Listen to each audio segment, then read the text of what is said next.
What's up, you guys? What's up, YouTube? How y'all doing? I have a 2016 Jeep Compass, and today we're going to show you how to install the lights.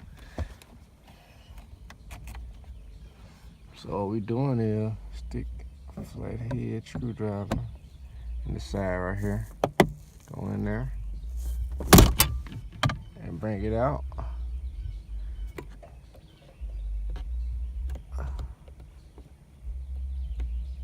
Okay. So what we're gonna do right now, we're finna take all of them out. Show you how to do all of them. Same way for all of them though.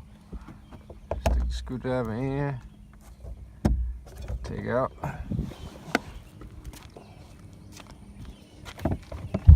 Stick the screwdriver in, and gently take it out.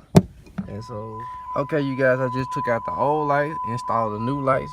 Now we're gonna give you a rundown of how it looks now. This is how we looking. Cool white.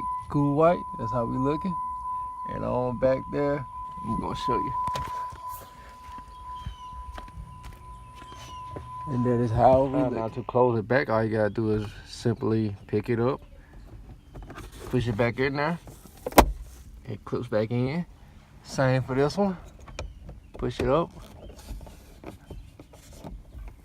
Push it in there, and it clips back in. Same for the one in the back. I want to thank you guys for watching. Subscribe to the channel. I got more and more things and ideas for this Jeep, and I think y'all should be the first to see.